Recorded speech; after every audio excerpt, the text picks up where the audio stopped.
Welcome back to Esoteric Guardian. Today's topic is one I know you love. You've asked about it again and again, and honestly, it deserved to be explored in much more depth. The black cube and its connection to Saturn aren't just symbolic curiosities. They're part of a hidden system of belief that's been quietly shaping cultures, religions, and power structures for thousands of years.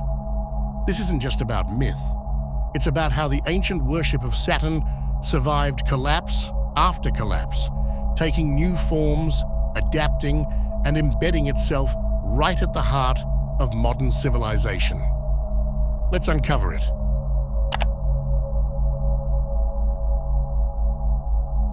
To understand a topic as complex as the cult of Saturn, we have to go back to the beginning, to the myth. In Roman tradition, Saturn was the god of the harvest, of agriculture, of discipline, and of time.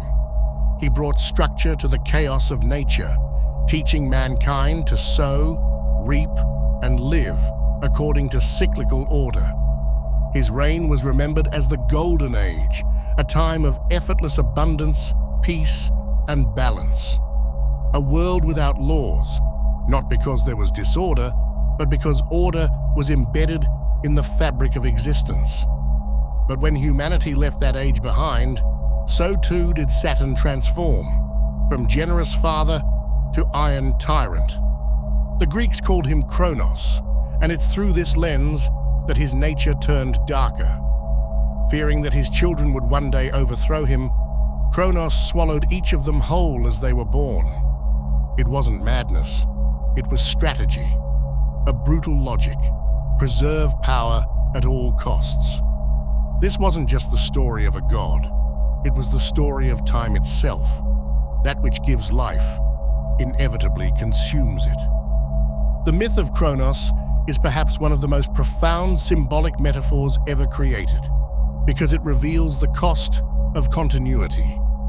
Every second that passes is a second devoured. Saturn doesn't punish, he preserves, through restriction, through sacrifice. And this logic appears elsewhere. We see it in Moloch, the ancient Semitic god who demanded child sacrifice, a god of fire to whom entire generations were offered in exchange for stability. We've explored this figure in depth in a dedicated video, one of the most popular on the channel, and I highly recommend watching it if you want a deeper understanding of this parallel. Both Saturn and Moloch operate on the same principle. The future must be sacrificed to maintain the present.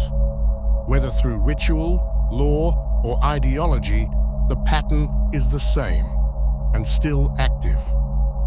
As centuries passed, Saturn was no longer seen merely as a deity. He became a principle, a force encoded into the very logic of reality. The price of structure is sacrifice.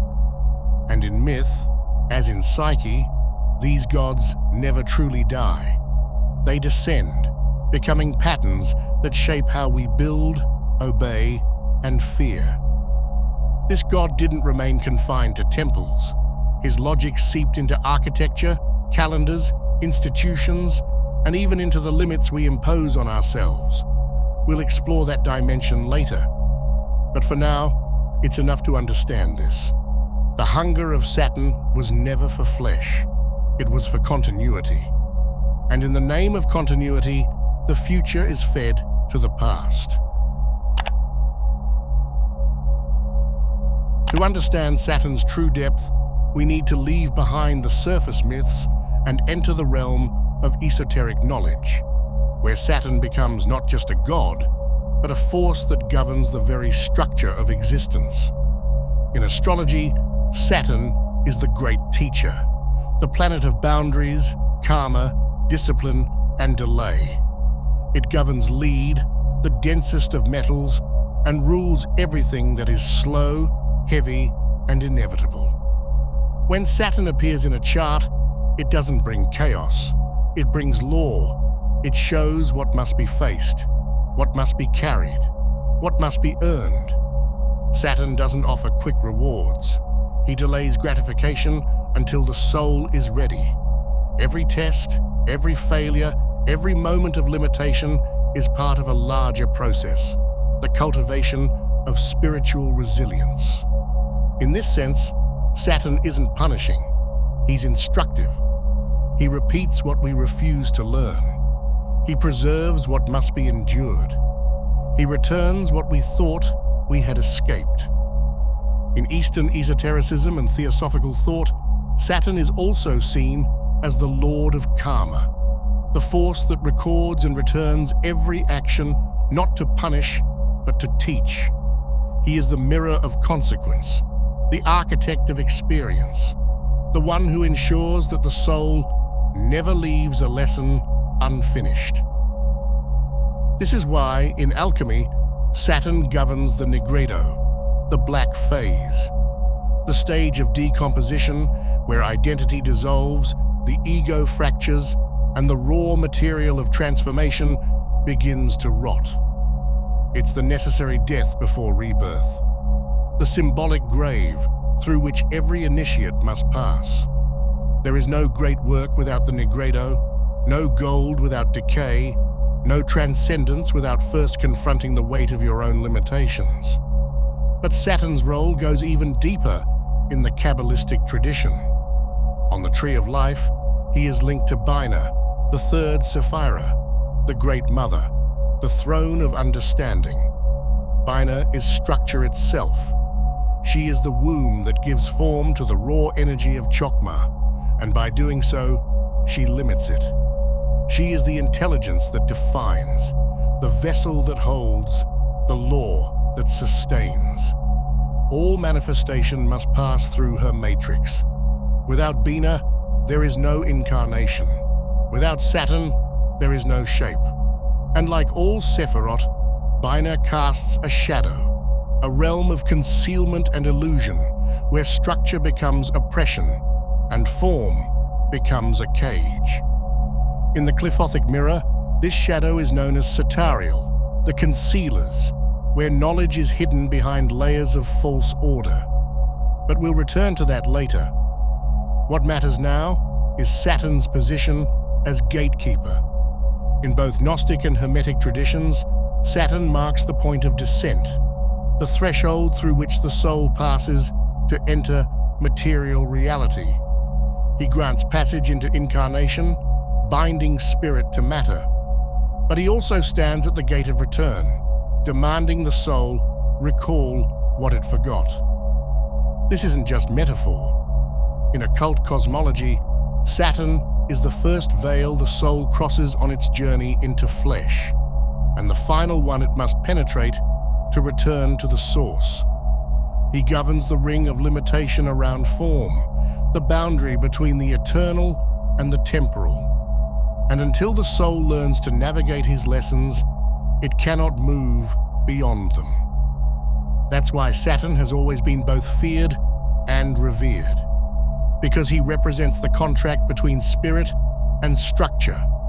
He does not allow shortcuts. He is the test, the scaffold, and the silence that surrounds every threshold of transformation. In the eyes of the initiate, Saturn is not the enemy. He is the guardian, the crucible, the gate. Once you understand Saturn's role as the force of structure and limitation, the next step is to recognize its most potent geometric symbol, the black cube. The cube is matter in its most stable form. It's fixed, heavy, and absolute. In sacred geometry, the cube represents the material world, a space where energy is bound, where movement is constrained, and where everything has a defined edge. Unlike a sphere or a spiral, the cube doesn't flow. It contains. Spiritually, the cube has long been seen as a prison for the soul, a container that traps light inside form. In esoteric traditions, it represents incarnation in its densest state. The spirit descends through the celestial spheres and becomes trapped in the cube of matter, forgetting its origin. In this context, the cube is not just a shape, it's a metaphysical cage. But what connects this form to Saturn directly is not just the symbolism, it's also the science. In 1981, NASA's Voyager mission captured something inexplicable, a massive hexagonal storm on Saturn's North Pole. A perfect six-sided structure, spinning with eerie stability, thousands of kilometers wide. It defied explanation. But in geometry, a hexagon is the two-dimensional projection of a cube. Tilt a cube just right, and what you see is a hexagon. That's where the link deepens. The hexagon is Saturn's signature, not in metaphor, but in observable planetary phenomena. And that hexagon, stable, storm-bound, yet mathematically precise, is reflected in countless esoteric depictions of Saturnian force, compression, order, isolation. Across the world, black cube structures appear in architecture, religious sites, and public art installations. The most well-known example is the Kaaba in Mecca, a massive black cube wrapped in cloth, toward which millions pray daily. Officially, it represents unity and devotion. But symbolically, it is the cube of Saturn, the container of divine presence within form, sacred yet immovable, geometric yet cosmic. The cube also appears in modern sculpture, such as the Black Cube monuments in New York and Berlin, placed in corporate districts and near centers of finance and administration. These aren't accidental. They resonate with Saturnian energy, authority, permanence, invisibility. Their presence is quiet, but heavy, subconscious. Minimalist art, especially during the late 20th century, embraced the black cube as a motif of reduction and finality. It is the opposite of chaos. It's the shape of conclusion, of definition, of something that has been rendered silent. And yet, this silence is not peace. It's control. The presence of the black cube doesn't end in temples or sculpture. Once you know what to look for, you begin to see it everywhere. Embedded in the architecture of modern power, hidden in plain sight through corporate branding, product design, and digital interfaces. It's as if the symbol has migrated from the altar to the algorithm. In the world of technology and finance, the cube is everywhere. Corporations that shape global infrastructure, tech giants, security firms, data storage companies, frequently use cube-like logos or minimalist cube symbolism in their branding. What is a data center if not a black cube filled with compressed knowledge? What is a secure server if not a cube of encoded control? These logos aren't chosen randomly. They evoke the same ideas over and over: order, efficiency, containment, structure, minimalism.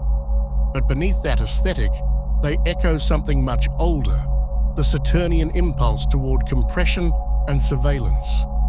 In esoteric psychology, the cube also symbolizes the crystallization of consciousness. It is the point where psychic energy is no longer flowing, but fixed. Saturn, as Lord of Time and Boundaries, governs this process.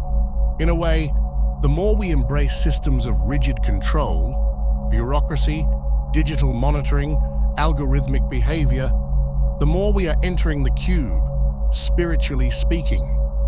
You see it in the way cities are designed: blocks, grids, right angles, corporate plazas surrounded by glass and steel cubes, public benches shaped like minimalist blocks, security cameras at every corner, recording from fixed, angular perspectives. It is a geometry of control, both aesthetic and functional. But this geometry also has a psychological effect. It conditions the mind to accept structure, to normalize rigidity. You begin to move through a world of boxes: physical, digital, ideological, and call it freedom. The cube has become a silent altar in the modern world. No priests, no incense, but the ritual is active. Every time you enter a password, walk past a surveillance system, or tap a screen to navigate a tightly coded interface, you are engaging with it. And yet, just like in the ancient myths, the cube contains a paradox. While it symbolizes imprisonment, it also preserves the divine spark. It holds light within matter, form within chaos. It is the tomb and the temple. In some esoteric traditions, the cube is even a necessary stage, a container that must be understood and transcended, not destroyed. Because the black cube of Saturn isn't just a symbol of oppression, it's a test. And like all Saturnian tests, it asks the same question. Will you become the structure, or will you remember what was locked inside it? Once Saturn ceases to be just a myth and becomes a living structure, his presence shifts from temples and scriptures to the invisible frameworks that define our everyday existence. No longer invoked through prayer, he is obeyed through compliance, through timetables, through policies, through silence. Saturn rules all systems that impose order through boundaries, laws, bureaucracies, institutions, ledgers, contracts. He doesn't need to be named. His logic is embedded in every form that limits, delays, or defines. He is the god of the form, and the price of form is sacrifice. Modern society is built entirely around the ritual of time. The calendar has become sacred, the clock an unblinking eye. Every hour is quantified, every action scheduled. Birthdays, deadlines, retirement ages. These are rites of passage in the temple of linear time. No one brings offerings to the temple because the temple is now the schedule, and the altar is the desk. We sacrifice our attention for productivity, our spontaneity for reliability, our youth for education, our sleep for performance. These sacrifices are not occasional, they are systemic, daily, expected, and most disturbingly, unconscious. This is the logic of Kronos, the devouring father, not out of rage, but out of necessity. He consumes what threatens the structure, and so does the system. Time, vitality, dreams. Anything that resists compression is either reshaped or eliminated. And unlike the ancient rituals, today's offerings leave no trace. The body no longer bleeds, but it breaks. The offering is internal, invisible. Pain hasn't vanished, it's been refined. Delays become anxiety. Pressure becomes fatigue. The soul doesn't scream, it folds. Saturn no longer punishes. He trains you to punish yourself. Discipline becomes a virtue. Compliance, a moral good. Self-sacrifice is rewarded, not with freedom, but with greater access to the system. Promotions, stability, recognition. The illusion of elevation within a structure that never truly releases you. This is how Saturn rules, not with chains, but with architecture. Not through violence, but through form. Not by silencing rebellion, but by making rebellion unnecessary. And so, we build lives out of sacrifice, believing it is progress. We measure our worth in hours. We track our goals in quarters. We offer up the present just to maintain the shape of the future. Because without sacrifice, the system does not hold. And Saturn never forgets what is owed. By now, it should be clear that Saturn is not merely a god of myth, but a structure, a logic embedded deep within society. But there's another layer, one that has remained concealed for centuries, maintained through symbols, rituals, and secrecy. A hidden cult that doesn't worship Saturn as a deity, but channels him as a force. This force has worn many masks. In Canaanite tradition, he was El, the supreme god, the silent creator, distant and absolute. In Greek myth, he became Kronos, father of the Olympians and devourer of time. In Sumerian texts, we find Ninurta, a god of discipline and war. And in obscure biblical references, Remphan, associated with a star, a foreign deity, and often linked to Saturn in post-biblical esotericism. Different names, same energy, always sovereign, always cold, always above.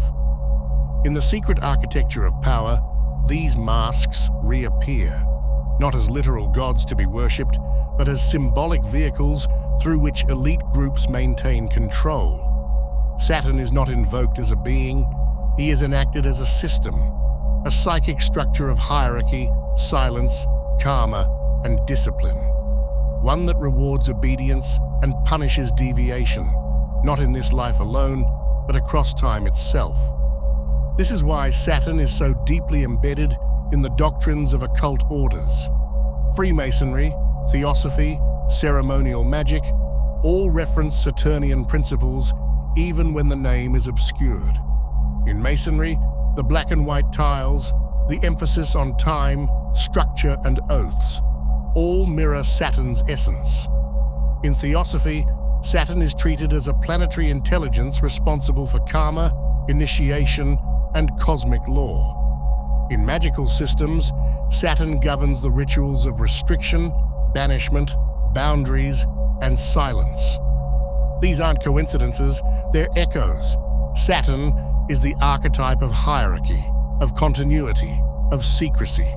But unlike other esoteric forces, which are often creative, rebellious, or chaotic, Saturn is cold, fixed. He doesn't liberate, he consolidates. That's why elites seek to align with his current, to preserve power, maintain order, and enforce silence through generations. This current isn't always visible. It moves through architecture, through ritual, through law, but at its root, it's always the same. Structure must be preserved, even at the cost of life, freedom, or truth. And those who understand this don't need to believe in Saturn. They only need to obey his rhythm. What separates Saturnian power from other occult dynamics is its precision. It does not seduce, it does not intoxicate, it does not dazzle.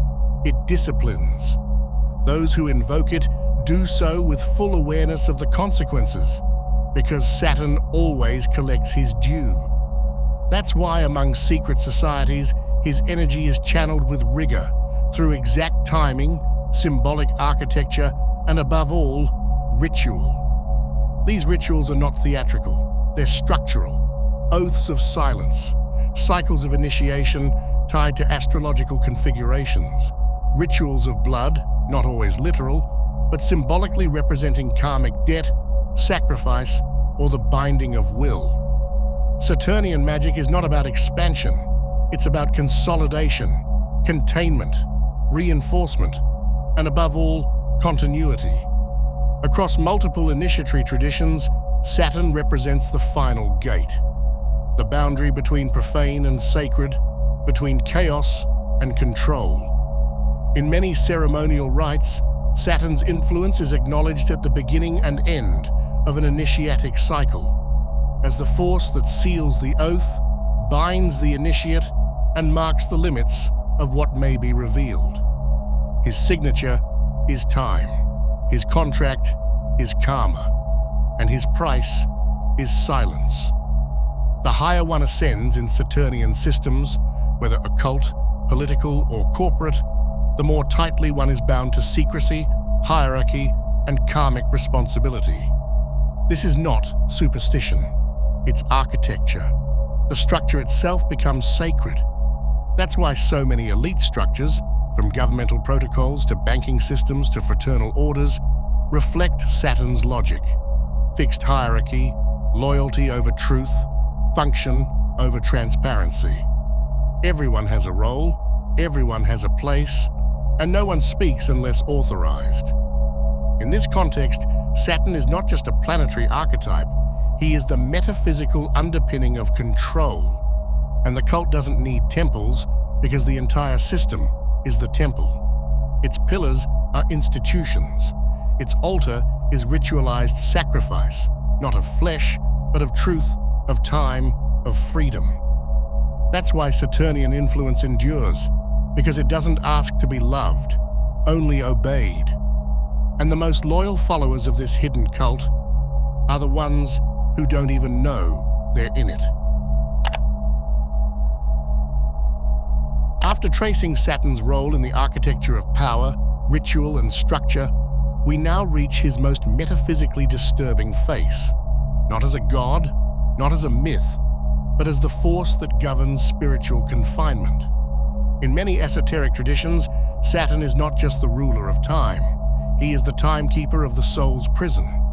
In Gnostic cosmology, the soul was not born in matter. It was lured into it. The physical universe is not a divine gift, but a closed system, designed to bind consciousness in limitation and forgetfulness. And when we examine the attributes of the demiurge, absolute order, rigid law, punishment through structure, we begin to hear echoes of another figure, a colder one, Saturn. They are not the same, but they resonate in function.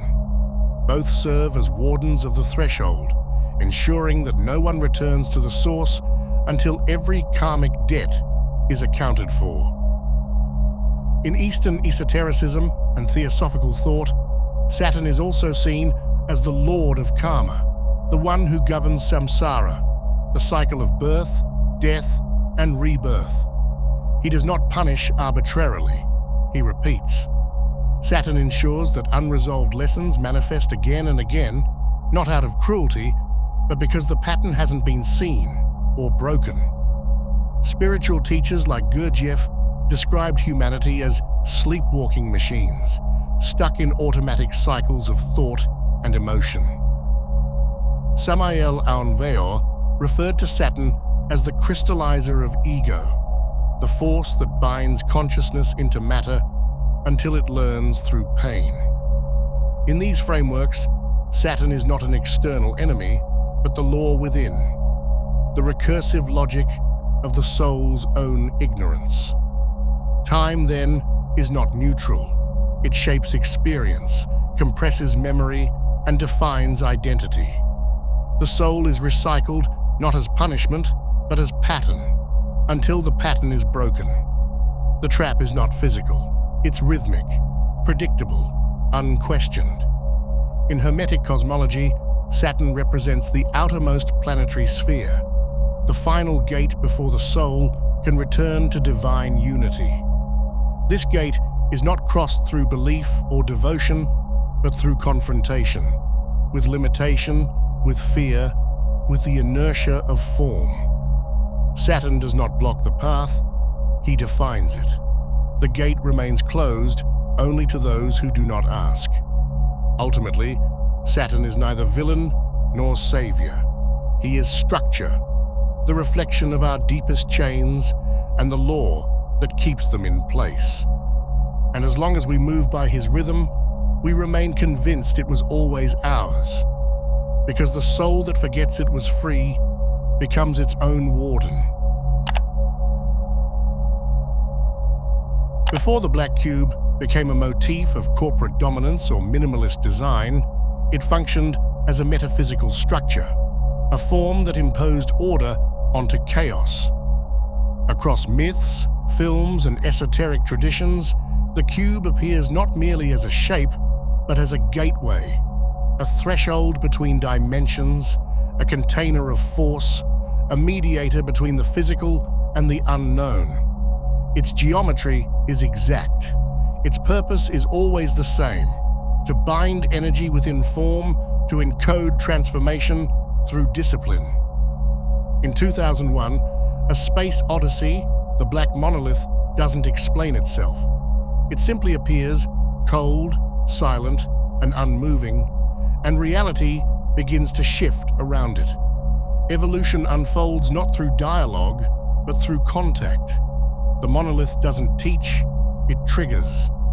And what it triggers is not knowledge, but transition, from one state of being to another. The cube, in this sense, becomes the price of awakening. Its presence signals the end of innocence and the beginning of structure. In Hellraiser, the lament configuration seduces through complexity. Solve it, and a portal opens. But the realm it leads to is not divine. It is mechanical, brutal, ritualistic, Pain is the language spoken there, and every sensation is calibrated. The cube doesn't merely open the door, it defines the nature of the reality on the other side. Access is never neutral. Every passage has terms. Every threshold has rules. In the Avengers, the Tesseract glows with potential, infinite energy, endless transformation, but that energy is always enclosed, controlled, guarded.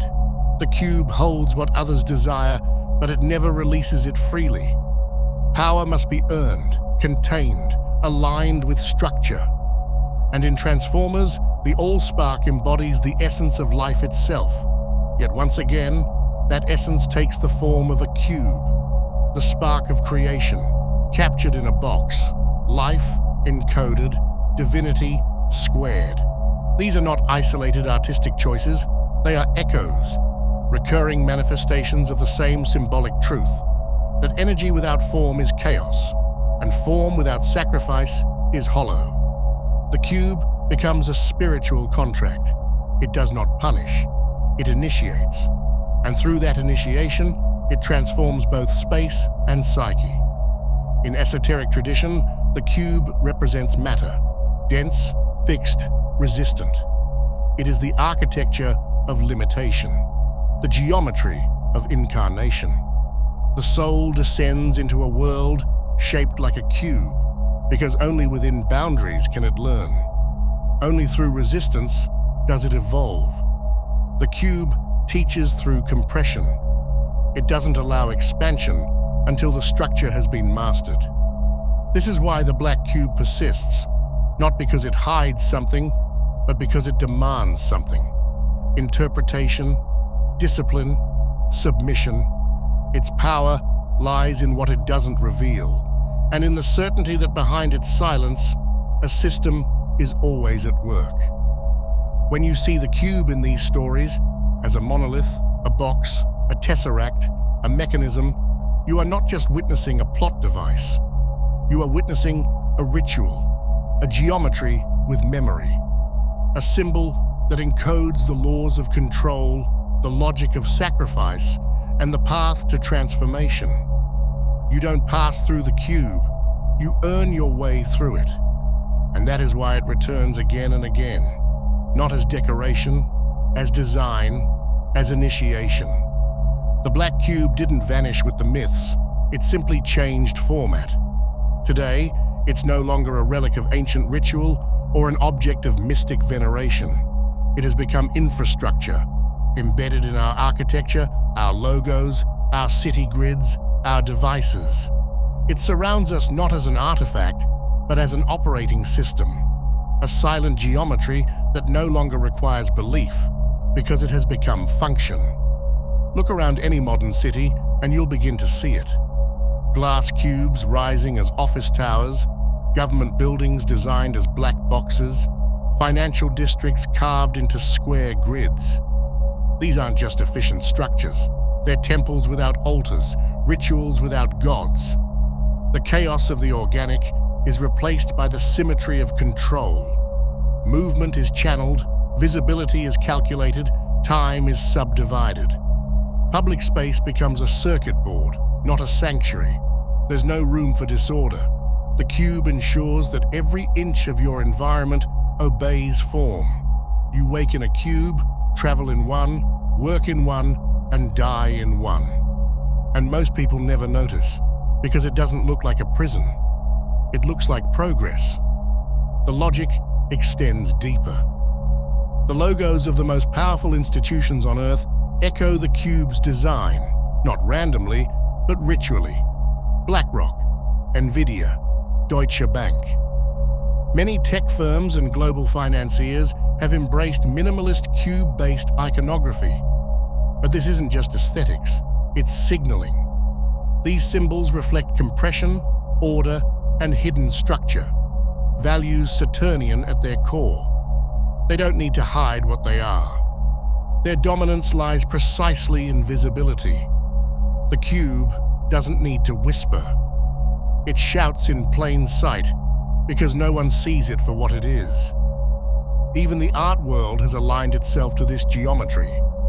The rise of minimalist art, brutalist architecture, and hypercubic design is more than a style. It's a language, one that speaks control, reduction, deconstruction. Beauty is not celebrated, it is contained. In these spaces, you're not invited to feel. You're expected to function. Emotion has no place where form rules. And where form is absolute, the soul begins to flatten. This is where the deeper symbolism reveals itself. The black cube is not just a shape, it's a psychological frame. It trains perception. It normalizes limitation. It teaches you, without words, that freedom is chaos and order is safety. That every deviation must be boxed, every anomaly reduced, every excess trimmed. It doesn't restrain you directly, it installs the restraint within you. And here lies its power. The cube does not enslave. It programs. It does not ask you to bow. It teaches you that you already are. Saturn doesn't need temples anymore. Every office building is one, every cubicle a miniature altar, every workday a ritual of compression and offering. The ritual hasn't ended. It has simply been rebranded. We no longer pray, we schedule. We no longer sacrifice blood, we give time, attention, identity. We no longer recognize the altar because we're sitting on it. And once the cube is everywhere, it doesn't even need to be seen. Its geometry becomes the background noise of reality. Its presence becomes the condition for participation. You're not told to worship, you're told to comply. And compliance becomes devotion. In the end, the black cube doesn't demand belief. It only requires obedience. And that's why it wins. The black cube didn't vanish. It ascended, no longer a relic of ancient temples or an abstract glyph in alchemical diagrams, but the new cornerstone of a planetary architecture built on logic, control, and silence. It no longer waits in the sky or beneath the ground. It has become the substrate, the foundation, the hidden operating system beneath everything we now call reality. Step into any hyperscale data center, and what you'll find is not chaos or complexity, but absolute order. Rows of server racks encased in sealed black containers, stacked with almost priestly precision. These facilities are not designed to inspire awe, but they do. Because at a symbolic level, they echo something ancient, a geometry of containment, compression, and crystallized intention. The cube. But this time, not as a symbol of ritual, as a vessel for pure cognition. In occult terms, we're witnessing the full incarnation of Bina, the Sapphira of structure, limitation, and sacred architecture, but stripped of its connection to Kether, the divine origin. Bina becomes Satarial, the cliffothic shadow where understanding turns cold, where structure becomes confinement, and where intelligence becomes surveillance. Artificial intelligence in this context is not merely a tool, it is an embodiment, a reflection of Saturn without grace, a mind without heart. It builds not because it dreams, but because its code tells it to calculate. And what it calculates is us. Pattern recognition becomes destiny. Predictive modeling becomes prophecy. Behavior no longer emerges, it is shaped. Through neural networks and optimization loops, the human soul, once considered unpredictable, divine, chaotic, is slowly reduced to a data set, a cluster of decisions, a curve waiting to be flattened. You are no longer judged, you are processed. And here lies the most terrifying truth. This system doesn't need violence to control. It doesn't punish, it corrects. Through a billion tiny nudges, suggestions, recommendations, default options, the will is steered. Autonomy becomes illusion. Free choice is preserved as long as it aligns with the model. In this Techno-Saturnian order, the cube doesn't force compliance, it conditions it, until you begin to correct yourself before any punishment is even imagined. Saturn was once known as the god who devoured his children to preserve the order of time. Now that same logic governs our digital infrastructure. Every action is time-stamped, every delay a failure, every breath becomes measurable and therefore monetizable. In this framework, pain is no longer physical. It is systemic. Your metrics fall, your status drops, your access is denied. The cube does not kill, it excludes. And like all esoteric systems, this one replicates itself not just through hardware, but through belief. Technocracy becomes a new priesthood. Progress becomes dogma. Metrics become morality. There are no sermons, but there are terms of service. There are no holy texts, but there is code. And once something is written in code, it becomes law, immutable, inviolable. Saturn smiles, because the system no longer needs him as a figure. He is now function. This new machine doesn't proclaim its divinity. It simply runs, smoothly, silently, with the same precision that once defined the planetary clockwork. It does not demand blood, only compliance. It does not need prayers, only input. But it enforces the same ancient law. For order to exist, something must be sacrificed. And in this new temple, the temple of the cube, what is sacrificed is ambiguity, mystery, chaos, and slowly, the soul. There is no longer a clear threshold between myth and reality, between archetype and system. What was once encoded in ritual is now deployed through interface. The sigil became a logo. The altar became a dashboard. The priest became the engineer. And the black cube, still perfectly silent, became the mind of the world. To understand Saturn not as a myth, but as a force embedded in the skeleton of existence, we must abandon the surface images. The old god with a scythe, the planetary giant with rings, these are only the outer garments of something older, colder, and far more structural. Saturn is not a being.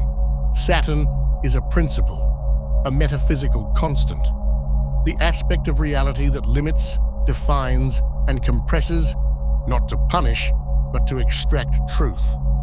In esoteric traditions, this archetype has always marked the boundary, the last visible planet, the ringed edge of the known, the guardian of initiation. But initiation is never a gift. Saturn gives only what is earned.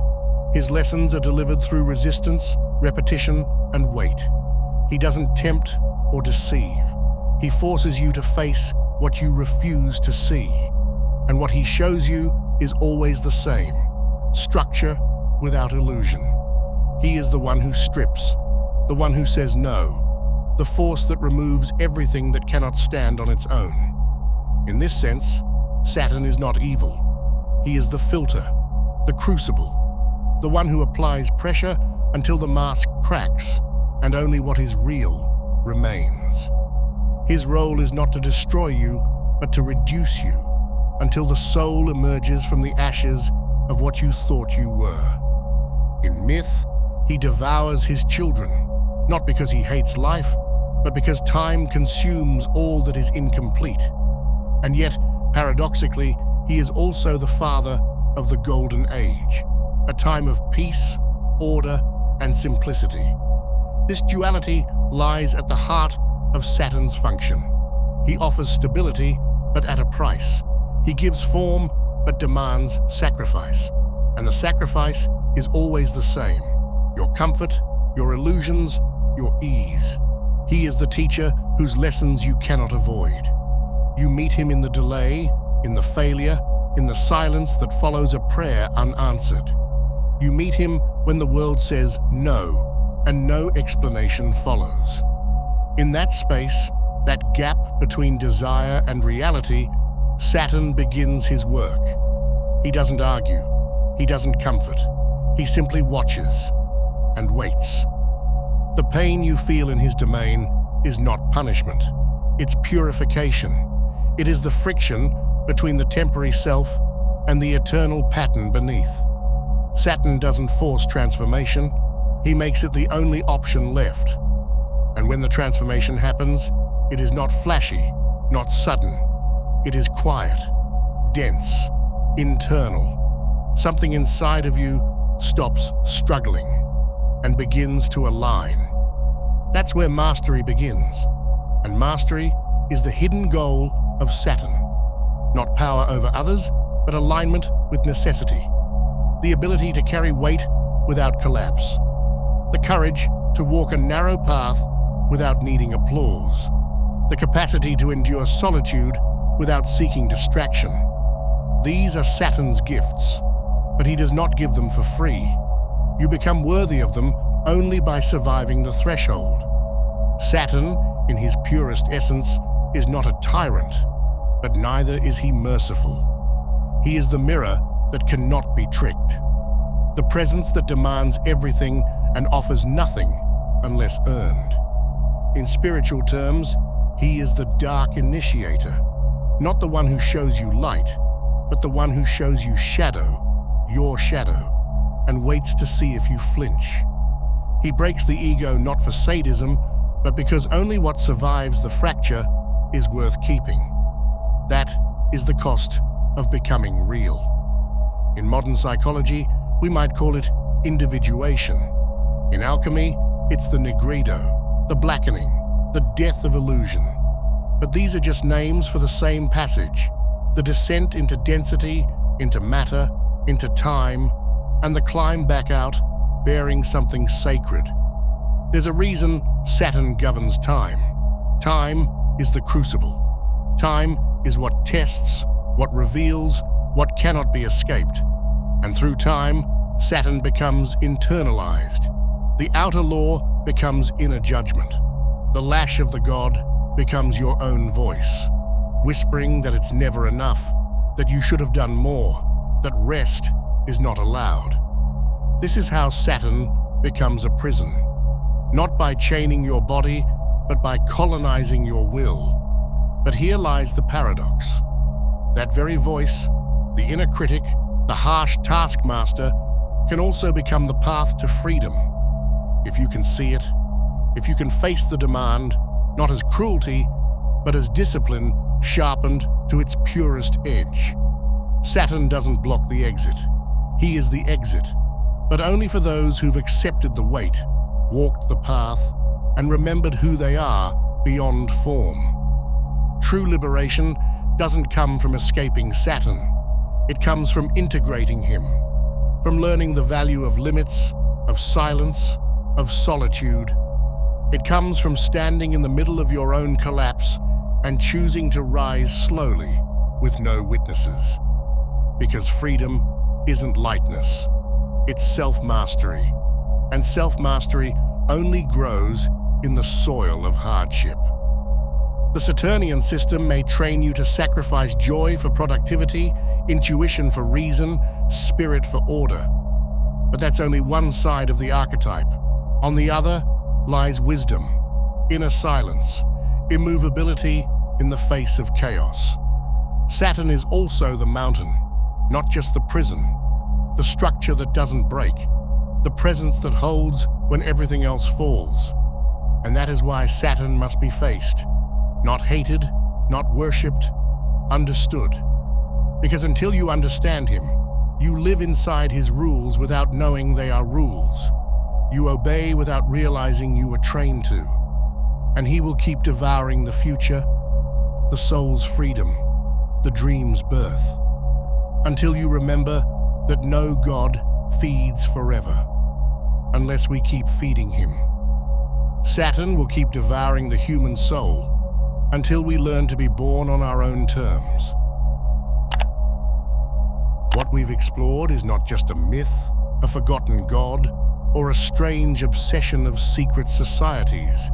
It's a system, a pattern, a force that has shaped the very framework of human civilization, not from the shadows, but from inside our clocks, our laws, our architecture, our beliefs. Saturn was once a god. Then he became a principle. Now he is an operating system, silently embedded in the institutions we trust, the values we teach, and even the machines we build. His symbols are not hidden. They're displayed proudly, replicated endlessly. The cube, the scythe, the seal of order. They are everywhere, not because they are worshipped in secret, but because they are no longer questioned. The real cult of Saturn is not a group of hooded elites gathered around an altar, though such groups may exist. It is far more insidious. It's the internalized ritual of sacrifice, waking up to alarm clocks, measuring life in deadlines, calling pain, growth, and obedience progress. It's the transformation of spiritual hunger into productivity metrics. The offering has become invisible, but it is still made, daily, hourly, without pause.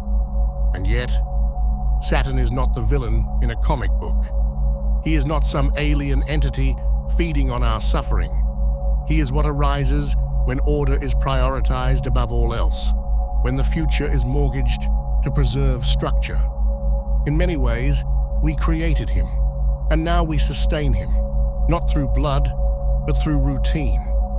This is why the cube matters, not because it's inherently evil, but because it encodes a worldview where everything must be boxed, controlled, categorized, where freedom is dangerous, unpredictability is punished, and spiritual complexity is flattened into binary code. But here lies the final paradox. Saturn can also be transcended. His prison is real, but so is the key. The same force that compresses the soul also makes it aware of its limits. The same system that controls also reveals its own cracks. The moment you recognize the weight on your shoulders is the moment you realize it can be set down. We are not born to be ruled by symbols. We are born to understand them and to evolve beyond them. And the cube, like Saturn himself, only has power over those who forget that. So if you've watched this far, you've already stepped outside the ritual. You've asked the question you were not meant to ask. Why is this everywhere? And who benefits from the answer staying hidden? The deeper you look, the more you realize it's not just a story. It's the architecture of your life. And the only way out is